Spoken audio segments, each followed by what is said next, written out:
White people are obsessed with black people. Your time is up. Your time is up. Your time is actually up. You guys can no longer play with us. You guys can no longer, like, you can't sabotage it. You can't do all your malicious against us no more. Why? Because we are awakened. We have awoken. We see you for who you are. We know what you bitches have been doing. I have caught you. You know what's funny? I told you I was going to find you.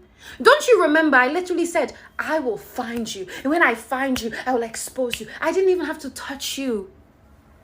Guys, yeah? No more walking in fear. No more walking in fear. These people can't do nothing to you anymore. They've been exposed. All their malicious, all their little, it's been exposed.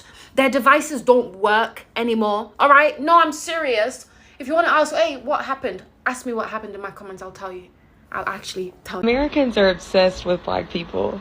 It's clear. Even the racist ones. We are obsessed with black people. Was the question, why do white people hate black people so much? I have been in situations where I've been surrounded by nothing but white people. And this conversation has come up. The race conversation has come up. And no one ever has an actual reason as to why they hate black people.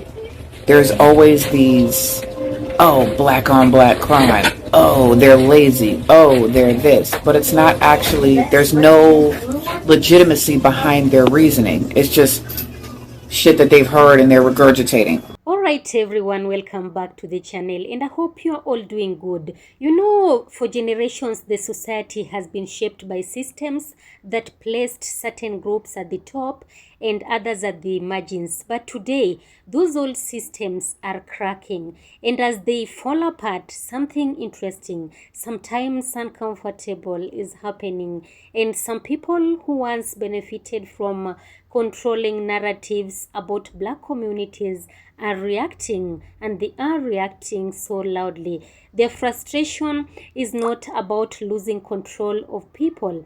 It's about losing control of a story they thought they owned. So guys, today we are gonna unpack these reactions and how they are happening, what they reveal, and why attempts to erase black identity continue to fail. So guys, let's get into the video. I'll be coming back with more commentaries. Stay tuned.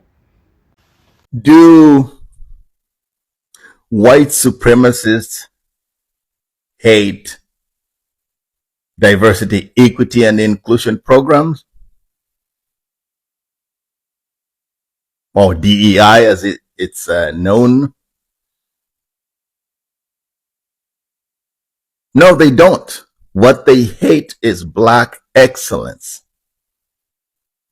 Think about it. Why would white people hate DEI when they are the ones who have most benefited from DEI programs? I'll give you an example. A lot of the jobs, you have people who are not qualified having the jobs because they're white. One of the first things they did, and I don't think this started with Trump, it might have started with Biden, is get rid of the requirement of a bachelor's degree to get a job in the federal government. Why did they do that? Because they know that most white people don't have a college degree. So they removed that requirement so that they can get in. If you are good at what you do and you can prove it, you do not need a college diploma to get that job.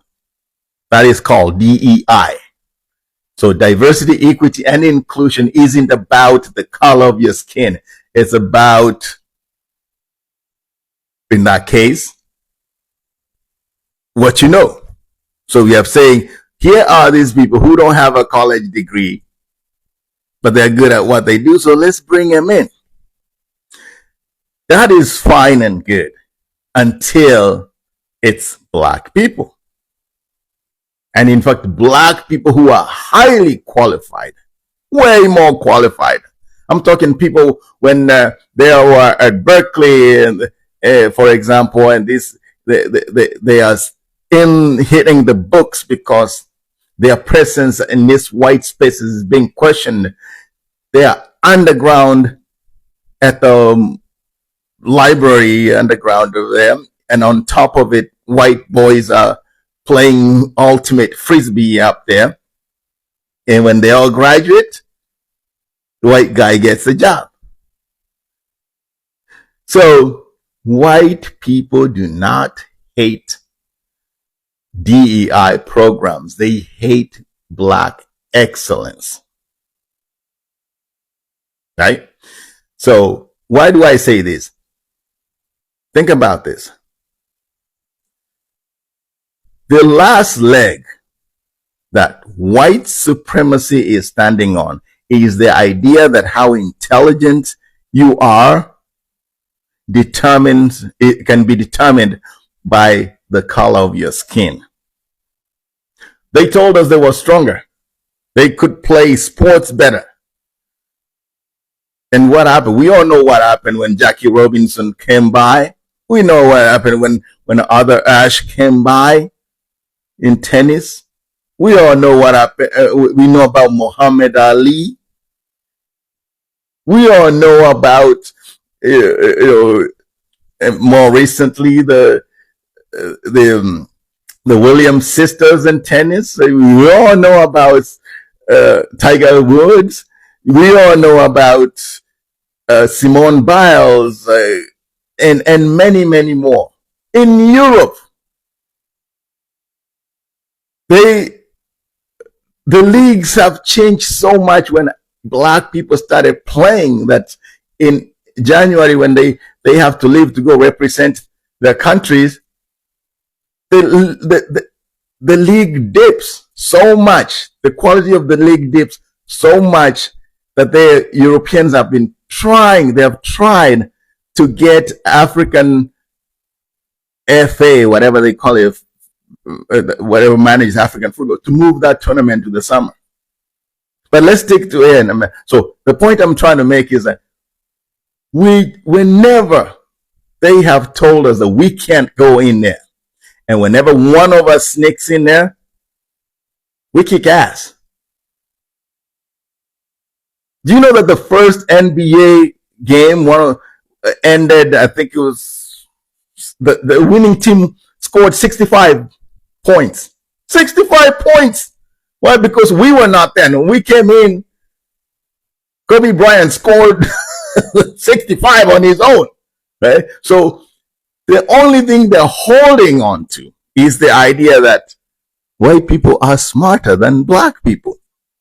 And that's why they're doing everything to keep us out of these spaces where we might exercise our brains. And think about this. This is from the US Census. Everyone thinks that the smartest kids in college are the Asian kids and white kids, but you know who they are? Black kids. African black kids. Kids of African descent. Go check it out. When you look at per capita, when we go over there, we don't play. So now they are afraid that if we get into these spaces, the way things are going, we're going to figure out that our kids are going to figure out that, oh, do you mean I can look? Family, please listen to something that Donald Trump said in regards to our National History, African American Museum and History and Culture in D.C. You know that he is removing many of the artifacts out of there, return them to their owners, because he says museums in our nation's capital should be places where individuals go to learn, not to be subjected to ideological indoctrination or divisive narratives that distort our shared history. First of all, that is such ignorance. So you're saying that you want to remove what really happened in American history because it's divisive, but yet you all had a problem when we were telling you all you need to remove the Confederate flags, remove these Confederate statues because they were divisive. You know, when I first saw this, that what the president and many of his racist cohorts are trying to do, they're trying to erase us. We know that. And at first I got angry and then I got nervous, but then I got quiet. And I said, you know what? God is not going to allow this. Black people will never be erased, and more so our ancestors won't. See, white people, I'm explaining something to you all, especially you racist white folk. God has given you all ample enough time to turn away and repent from your evil, wicked ways, and also to repent on behalf of your ancestors. But you still refuse to do it. And you still sit in your white evangelical nationalist churches and preach this God of love. But yet you want to erase history. If your history is so bad and you are so good now, why can't you teach that, hey, this is what we used to be. This is how we used to treat blacks. This is how we used to treat Native Americans. This is how we used to treat Jews. But now we have learned. You know why you can't do that? Because you have not learned. You haven't. I'm telling you, white folk, your day of reckoning is coming. But it's not coming from where you think. See, our ancestors have been quiet in their graves. They have been quiet. And see, many of you all, you don't believe in all of that, but I'm telling you the truth. I'm telling you what I know. You keep removing our artifacts. Removing our artifacts from this museum is like troubling a cemetery. And I'm telling you now, God is not pleased and the ancestors are not pleased. See, we battle a spiritual war, right? So you can sit up here all day long and read your Bibles and quote your little verses while you sit in your white churches, drive your little Harley Davidson gang to your white churches while you sit in the pews drinking your coffee and looking so smug and arrogant. But when judgment starts falling on your home and on your church and on your people, don't look at us. Because God said, I've given these people enough time and they still have not repented for the sins of their forefathers. And for that, judgment must come. So black folk, this is a little troubling that they're going to remove stuff. But hey, we're not attached to things, right? It doesn't matter. Because you can take away artifacts, you can do whatever you want, but you can never take away the sincerity, the passion, the vigor, the brilliance of our people. And you damn sure not going to stop our next generation. Racist white folk, watch yourself. You are sinners in the hands of an angry God, and he is not pleased with you.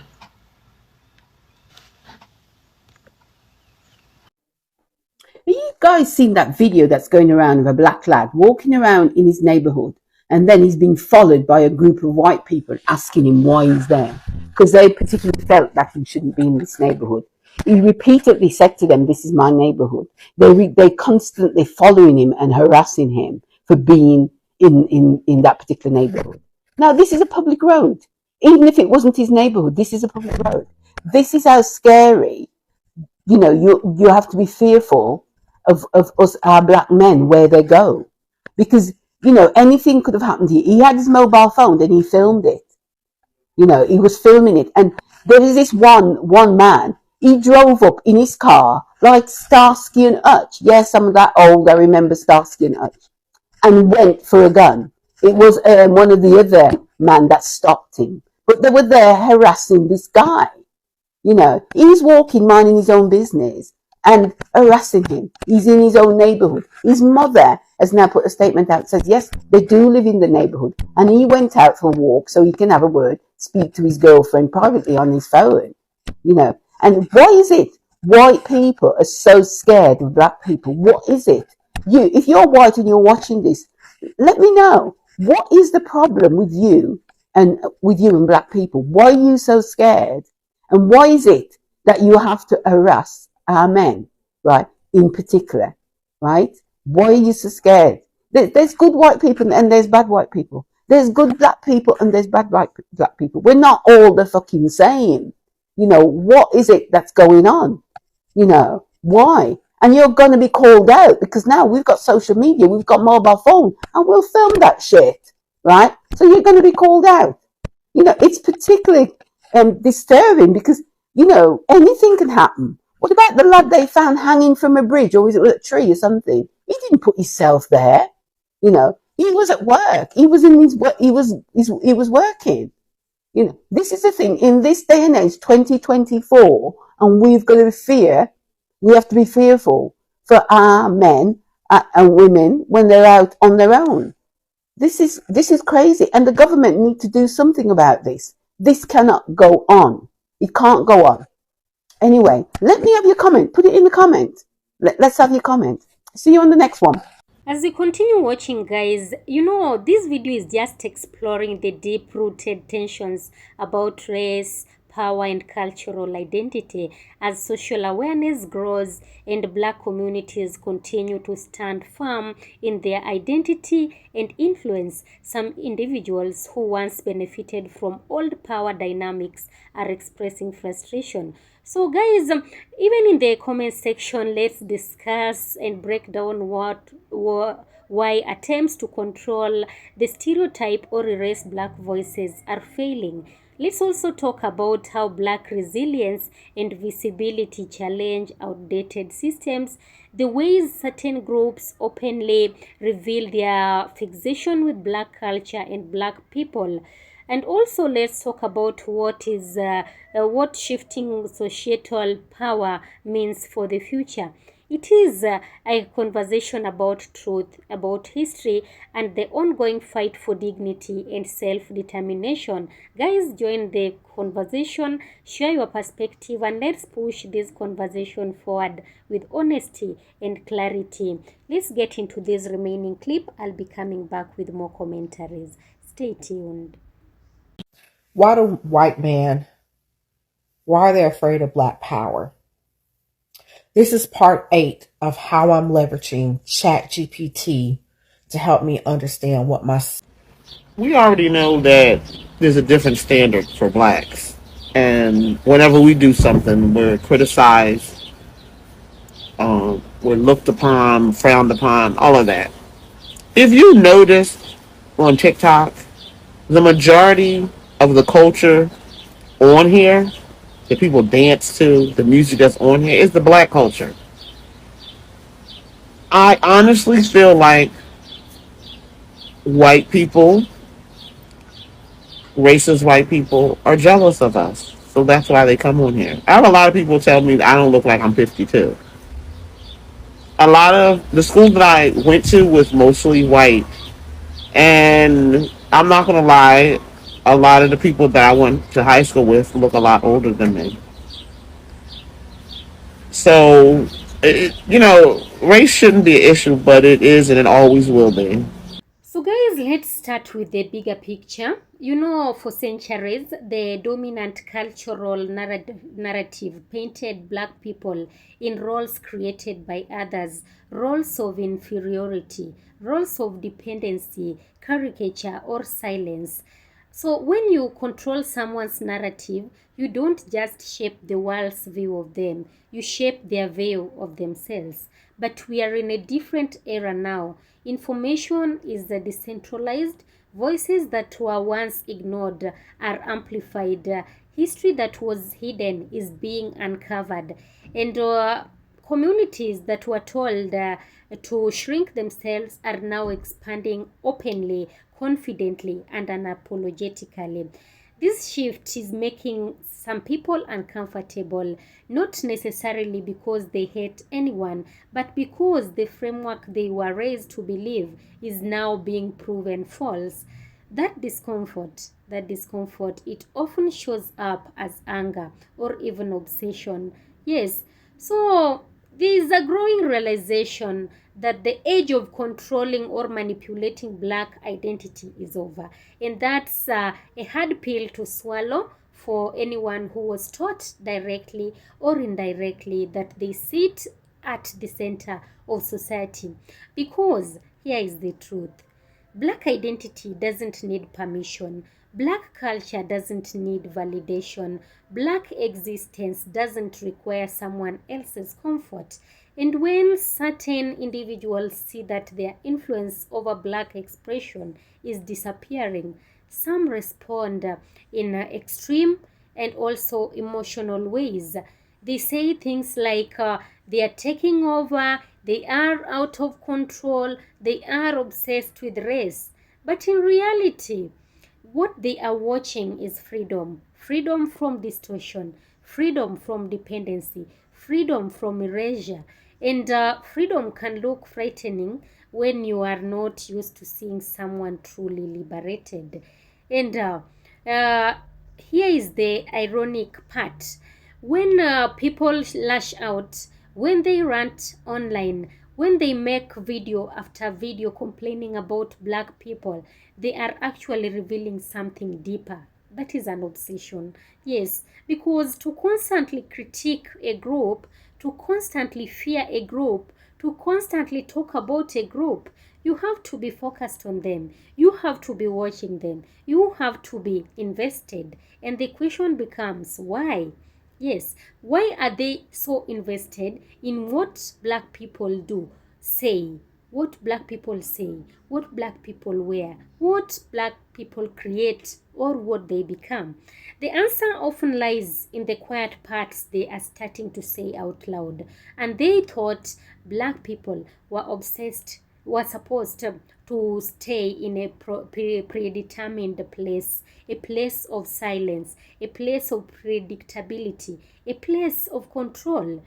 And now that black communities are defining themselves on their own terms, those who relied on the old hierarchy feel destabilized, not because black people are rising, but because they can no longer keep them from rising. Yes, so there is the fear of irrelevance. There is something very human underneath all of this fear, not fear of black people themselves, but fear of losing importance. When a system was built around the idea that one group's identity is the default, anything outside that default starts to feel threatening. Yes, but here is the twist. Black people are not trying to erase anyone. They are not trying to replace anyone. They are not trying to dominate anyone. They are simply refusing to be erased. And when someone can't erase you, they sometimes erase themselves, not physically, emotionally. They check out of the conversation, they refuse to learn, they refuse to grow, they retreat into anger and instead of adaptation. So it's a self-erasure born from resistance to change. Yes, there is the power of not needing approval. And one of the most unsettling things for those who want control is watching someone thrive without their endorsement. Black communities around the world are building media, art, scholarship, businesses, technologies, and movements entirely outside the approval of old gatekeepers. And that independence breaks the last tool of manipulation. When you validation, when you no longer need someone's approval, their power disappears. That's why some people react emotionally, not because black communities are doing anything wrong, but because they are doing everything without asking permission. So what happens now? We are in the middle of a global identity shift. Some people will continue to cling to old systems because that's all they know. Others will adapt, evolve, and embrace a world where identity isn't a hierarchy but a spectrum of humans coexisting. But one thing is certain: black visibility is not going anywhere. Black culture is not going anywhere. Black brilliance is not going anywhere. Attempts to erase it have failed and will continue to fail. You cannot erase something that keeps recreating and redefining itself. Yes, so when you see anger, when you see hostility or confusion directed at black empowerment, remember this: it's not about hate, it's about loss of control, it's about fear of change, it's about the collapse of an old false narrative. And whether people like it or not, black people are telling their own story now, and this time the world is listening. Yeah, thank you so much guys for watching. If you found this conversation valuable, don't forget to like, comment, and subscribe, and share your thoughts guys in the comments. Of course, all credit belongs to the original creators of the video, and this video is meant for educational purposes and commentary purposes as well. Thank you, be blessed, and have a nice time. Peace be with you guys. Thank you, have a nice time. Kindly subscribe, comment, and share.